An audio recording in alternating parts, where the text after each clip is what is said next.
आदरणीय धर्म प्रेमी सज्जनों, सादर नमस्ते। मैं जेठालाल विश्वकर्मा आप सभी का हार्दिक स्वागत करता हूँ। महाभारत विराट पर्व अध्याय 5।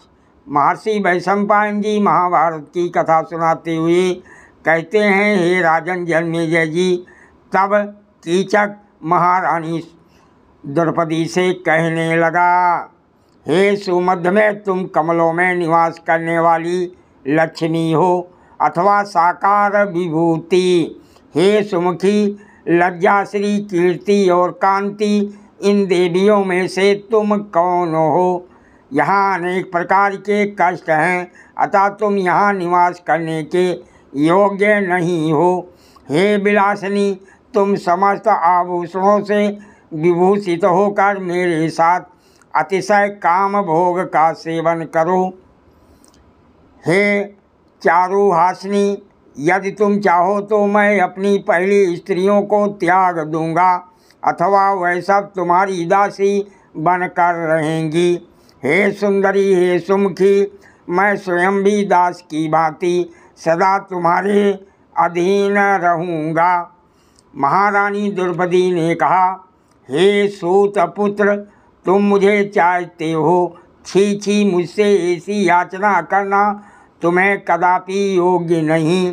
एक तो मैं हीन वर्ण की हूँ, दूसरे दासी हूँ, तीसरे विभस्त देश वाली हूँ, चौथे केस संवारने का काम करने वाली हूँ। मैं एक तुच्छ सेविका हूँ। तुम्हारा कल्याण हो, मैं दूसरे की पत्नी हूँ। मुझसे ऐसी बात करना अनुचित है।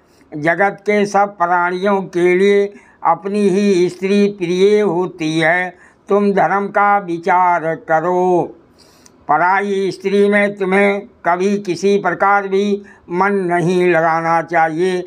ना करने योग्य अनुचित कर्मों का सर्वथा त्याग करना, यही श्रेष्ठ पुरुषों का व्रत है।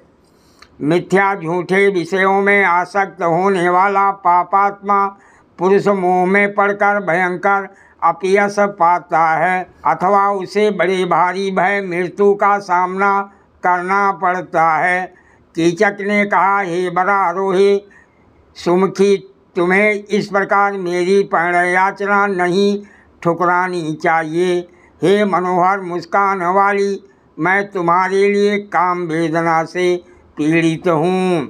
हे भीरू, मैं तुम्हारे बस में हूँ और प्रिय वचन बोल रहा हूँ।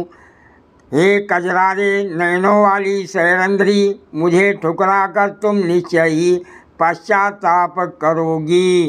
हे शुभ्रु, हे सुमध्य में, मैं इस संपूर्ण राज्य का स्वामी और इसे बसाने वाला हूँ। बल और पराक्रम में इस पृथ्वी पर मेरी समता करने वाला दूसरा कोई नहीं है। हे शुभानने, मैंने ये संपूर्ण राज तुम्हें समर्पित कर दिया।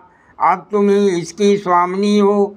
हे वरारोहे, मुझे अपना लो और मेरे साथ उत्तम उत्तम भोगों को भोगो। शैरंध्री बोली, हे सूत पुत्र, तू आज इस प्रकार मोह के फंदे में मत फंस, अपने प्राण मत गंवा। तुझे ज्ञात होना चाहिए कि 5 भयंकर गंधर्व सदा मेरी रक्षा करते हैं। वह गंधर्व मेरे रक्षक हैं, तू मुझे कदापि नहीं पा सकता। वह गंधर्व कुपित होकर तुझे मार डालेंगे। अतः संभल जा, इस पाप बुद्धि का त्याग कर दे, अपना सर्वनाश ना करा। हे कीचक, जैसे कोई मुमुक्षु रोगी कालरात्रि का आह्वान करे, उसी प्रकार मुझे प्राप्त करने के लिए तू क्यों आज दुराग्रहपूर्ण प्रार्थना कर रहा है? अरे, जैसे माता की गोद में सोया हुआ शिशु चंद्रमा को ग्रहण करना चाहता है, क्या तू उसी प्रकार मुझे पाना चाहता है? सादर प्रणाम। जय श्री कृष्ण।